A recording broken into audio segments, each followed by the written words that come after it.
Hey, this is Mark Watson, MTC Media, taking a look at Georgetown, Villanova tonight. And when you look at Villanova, this just rates Villanova type of team. No, it's not. The Wildcats are 7-7, 1-2 in the Big East. But with each passing game, you can kind of start to see Cal Neptune's vision as the Wildcats have gotten healthy. They do look a little bit more in rhythm. Cam Whitmore being able to play after being hurt at the beginning of the season certainly does help. And you know what you're going to get out of Caleb Daniels. Now, what you have to look at is Brandon Slater. Now, Slater is having some career highs in multiple categories, but right now his shooting percentage has dipped. You know, that could be because they're asking him to play more. He's at a career high in minutes. That could be because, you know, his role has changed with graduations and injuries. There could be various factors, but he needs to play more efficient on offense, because how Slater goes, I think, especially in the tougher games for Villanova, it's going to be how Villanova goes. For Georgetown, they're coming off a flat performance against Butler that was off the heels of a loss to DePaul.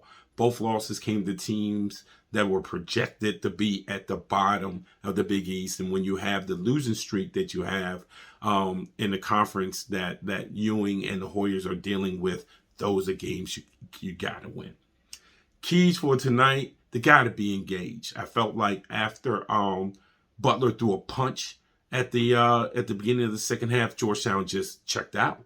Their players checked out on the floor, a lot of sniping, a lot of eye rolling, a lot of intentionally not passing the ball, the guys who were open, all those negative things that can happen on a basketball court that are player-led, by the way. Now, there's a lot of things that you can question about Ewing and what he does and strategically and all those things, but what happened in that second half, though, that's on the players. Because you could see, if you were courtside, you could see what was going on. So that's not a Ewing thing. That's a player thing. So they need to be engaged tonight. Wahab must be a presence. And when I mean a presence, that's going to be more than points and rebounds. Wahab can have points and rebounds and not impact the game and not influence the game. And that is something that he cannot do tonight, nor can he do during the season. If you want Georgetown's offense to be effective, especially when they really don't have the three-point shooting that they've had in the past. No Jay Heath until probably February.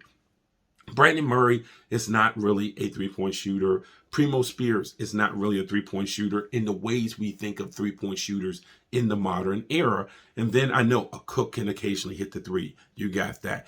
Bristol can occasionally hit the three. But how that offense runs, you can't have the occasional hit the three guy. So that means the ball has to go inside. It can go inside via the pass, or it can go inside via screen and roll. Now, I do think right now, Georgetown, especially when Spears in the game, they are trying to run too much screen and roll with Wahab. There are times where Wahab gets an early post up. You have to give him the ball at the early post up. Why, do you ask? Because Wahab is a black hole when he gets the ball. So he needs to get the ball in early and in space. When you try to get it on screen and roll, there's a lot of bodies. His unwillingness to pass the ball out, which is a separate issue, his unwillingness to pass the ball out makes him an inefficient player. And you see it where he misses these open shots. You see it where he only goes one way. If we all see that he's only going one way, trust me, when they do film study by his opponents, they can see that he's only efficient going one way. So somehow, some way, Wahab has to be a presence where teams have to say, we have to stop it. Right now, teams are saying, we'll live with it. Some teams live with it by single covering him. Some teams live with it by doubling him, knowing he's not going to throw it out. Either way, he has to learn how to play better, more intelligent, high IQ basketball. Last but not least, Spears has to be a factor. The one thing we are seeing out of Primo, and this might be that he's in his feels, is that at first he was being a very high volume shooter. And again, you can hear some squawking on the court when he's a high volume shooter. Don't know if someone said something to him, didn't say something to him, but I know he only had 5 attempts in the last game and looked to be a facilitator at fault. And there's a difference between the two. Primo Spears in this offense, Primo Spears as a player, it is upon him to find responsibility in balancing being a facilitator and being a scorer. because he's not a flat-out shooter. Those two. It's hard to find that balance. It's even harder when you're only a sophomore in a new environment and in an environment that has 24 straight conference losses. Yes, it makes it harder. It makes people more sensitive, the whole kit and caboodle. And we're seeing that with him. But it's his job. Again, the coaching staff is supposed to help. But right now, it's his job to find out. It's not his job to be extremes. It's not his job to be either I'm going to be 100% a scorer tonight or I'm going to be Pouty McPouty and be 100% a facilitator tonight. Grow up.